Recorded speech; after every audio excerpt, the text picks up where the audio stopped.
समय हमेशा एक सा नहीं रहता। समय तुम्हारा इंतजार नहीं करता। समय के अनुसार चलना पड़ता है। जीवन में कभी निराश मत होना। समय कैसा भी हो, ईश्वर का नाम लेकर हर परिस्थिति में गुजारा करो। असफलता और हार भी हमें बहुत कुछ सीखने का मौका देती है। जब भी हम हारते हैं या निराश होते हैं, तब हम धैर्य रखना सीखते हैं। निराशा के क्षणों को कभी भी जीवन पर हावी न होने दें, बल्कि जीवन के हताशा भरे क्षणों से कुछ सीखने का प्रयास करें।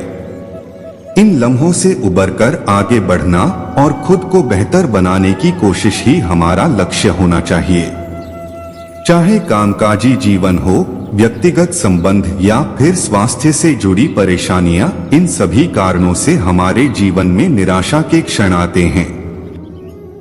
कुछ ऐसे क्षण जब हम अपनी शक्ति और सामर्थ्य को कम महसूस करने लगते हैं, खुद को असमर्थ और असहाय पाते हैं।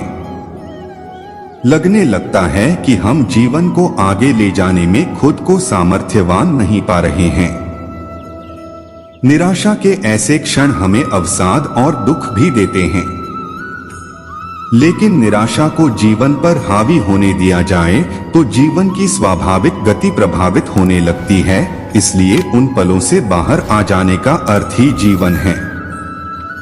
कई बार पूर्व में दुर्घटनाएं हमारे मन को अपने कब्जे में कर रखती हैं और हम खुद को उनसे मुक्त कर पाने में कठिनाई अनुभव करते हैं। आगे बढ़ने की राह में वे सबसे बड़ी बाधा हैं। हार, असफलता और तकलीफों से उपजी निराशा को पीछे छोड़कर ही जीवन को अच्छे से जिया जा सकता है। अपनी निराशाओं से उबरने के लिए कुछ छोटे प्रयास कारगर सिद्ध हो सकते हैं। अपेक्षाओं को कम रखें। इस बात का स्मरण रहे कि हमेशा ही जीवन में जीत नहीं मिलती है। हर उम्मीदवार को नौकरी नहीं मिल जाती है। हर काम पक्ष में ही नहीं हो पाता है। जीवन तो उतार चढ़ाव का नाम है। यहाँ हर तरह की स्थिति बनती है और आनंद भी इसी में है। इसलिए हर स्थिति में सहज रहना जरूरी है। लेकिन इसका अर्थ यह नहीं कि आप अपने लिए ऊंचे लक्ष्य तय ही न करें। अपने लक्ष्य ऊंचे रखें, लेकिन उन लक्ष्यों के पूरा न होने पर भी जीवन को रुकने न दें।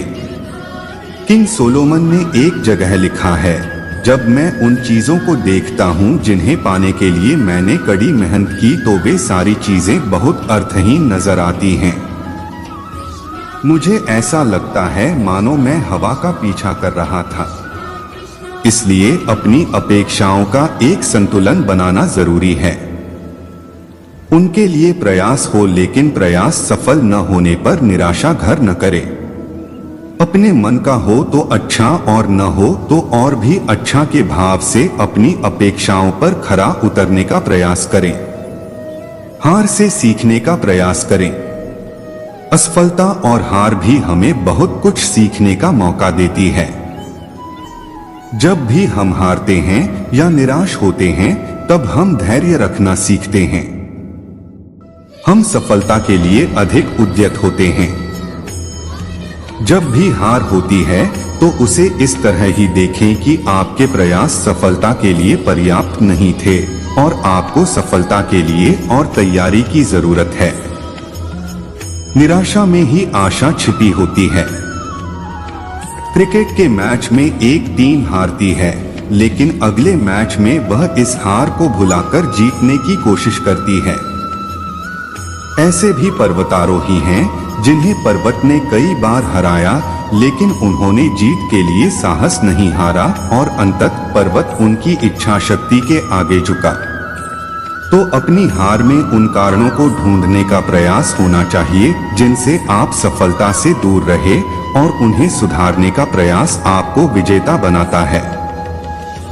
जब आप एक एक करके अपनी कमजोरियों पर काम करते हैं, तो आप खुद को विपरीत परिस्थितियों के योग्य बना लेते हैं। मित्रों की ले मदद। जब भी जीवन में हताशा से सामना हो तो अपने मित्रों के साथ समय बिताएं। ऐसे समय जबकि आप हताशा महसूस कर रहे हैं तब खुद को दुनिया से अलग थलग न कर ले, क्योंकि इस तरह आप अपने ही विचारों में कैद हो जाते हैं। मित्र उन खिड़कियों की तरह होते हैं जिनसे जीवन में ताजी हवा आती है। चाहे कितनी भी विकट परिस्थिति क्यों न हो, एक अच्छा मित्र आपको गहन निराशा के क्षणों से उबारने का काम करता है। अक्सर हम परिवार के साथ बहुत सी बातें साझा नहीं कर पाते हैं क्योंकि उम्र और समझ का अंतर बीच में होता है, लेकिन हमारे मित्र हमारी मनोस्थिति और हमारे बर्ताव को बेहतर तरीके से समझते हैं। वे हमारी जरूरतों से परिचित होते हैं और इसलिए उनके सामने अपनी पीड़ा कहने में किसी तरह की झिझक नहीं होना चाहिए। वे ठीक समाधान तलाशने में हमारी मदद करते हैं। एक अच्छा दोस्त विकट परिस्थितियों में हमारा सबसे बेहतर मार्गदर्शक होता है। प्रिय चीजों से जुड़े। जब भी आप कमजोर क्षणों से गुजरें तो उन चीजों से जुड़े जो आपको खुशी देती हों। आपका आनंद चाहे जो हो उसमें डूबने की कोशिश करें। जब आप अपने आनंद के क्षेत्र में डूबेंगे तो निराशा से उबर जाएंगे। निराशा हम इसलिए महसूस करते हैं कि हमें जीवन का कोई अर्थ नजर नहीं आता है, लेकिन जब हम अपनी रुचि की चीजों को देखते हैं तो जीवन के प्रति आशा बंधती है। कोई अच्छी पुस्तक, कविता, संगीत, फिल्म या मन बहलाव का कोई भी अन्य माध्यम जो हमारा ध्यान निराशा के उन क्षणों से कहीं और ले जाता हो, वह ऐसे समय में हमारा आश्रय बन सकता है और हमें राहत दे सकता है। भूत ना भविष्य, केवल वर्तमान। जब भी हम बीती चीजों के बारे में ज्यादा सोचते हैं तो मन में एक अजीब सी उदासी घर कर ही जाती है। इसी तरह भविष्य के बारे में सोचते हुए भी हम आशंकित और डरे हुए रहते हैं। इनका असर हमारे वर्तमान को खराब करता है। अगर हम आज में ही जिएं और आज हम क्या अच्छा कर सकते हैं, उस विचार के साथ आगे बढ़े तो शायद जीवन में निराशा के लिए कोई जगह नहीं होगी। हम जो नहीं कर पाए उसके लिए उदास क्यों होना। हम आज जो कर सकते हैं उस पर बीते दिनों का असर आखिर क्यों आने देना चाहिए।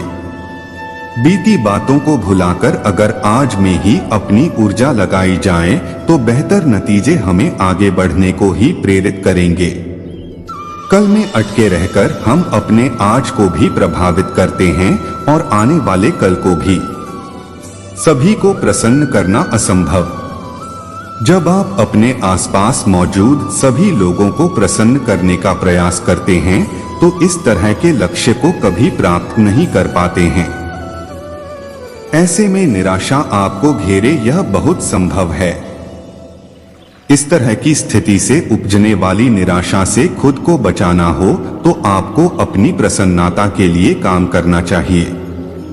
अपनी प्राथमिकताएं तय करना बहुत जरूरी है। याद रहे, जरूरत से ज्यादा वादे भी हमें हताशा की स्थिति में डाल सकते हैं। किसी की मदद कीजिए। जब आप खिन्न या हताश महसूस कर रहे हैं तो अपने आसपास किसी की मदद करने का कोई अवसर तलाशिए। दूसरों के साथ जुड़िए।